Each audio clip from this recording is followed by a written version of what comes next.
আসসালামু আলাইকুম, কেমন আছেন সবাই? আশা করি সবাই ভালো আছেন। আলহামদুলিল্লাহ আমিও ভালো আছি।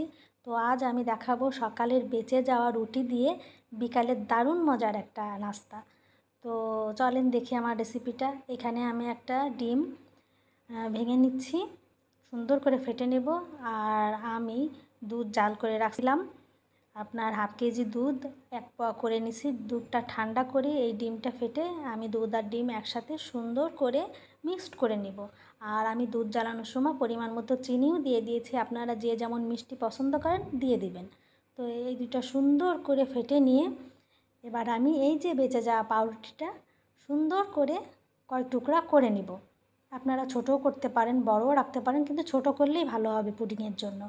তো এই যে এবার পুডিংয়ের জন্য ক্যারামেলটা করে নিব। তো এখানে আমি 1 টেবিল চামচ চিনি দিয়ে সামান্য পানি দিয়ে সুন্দর করে জাল করে নিয়েছি। এই যে আমার ক্যারামেলও হয়ে গেছে। এবার আমি দুধ আর ডিমটা দিয়ে দিচ্ছি, আর দিয়ে দিচ্ছি এখানে আমি পাউরুটিগুলা। এই যে এভাবে পাউরুটিগুলো সুন্দর করে দিয়ে দুধের ভিতর ভেজাই নিতে হবে, ডুবাই দিতে হবে সুন্দর করে। এখানে আর একটা পাত্রে আমি পানি গরম করে এই বাটিটা দিয়ে দিচ্ছি, আপনারা দেখতেই পারতেছেন। এই যে ঢেকে দিলাম, ঢেকে আমি এই যে এইটা দিয়ে করে দিলাম যেন নাড়াচাড়া না হয়। আর এটা আপনি 30 মিনিট রেখে উঠাই ফেলবেন। আর 10 মিনিট রেস্টে রেখে, 10 মিনিট কি 20 মিনিট রেস্টে রেখে এই যে দেখেন কি মজার আমার পুডিং হয়ে গেল, তাও পাউরুটির পুডিং।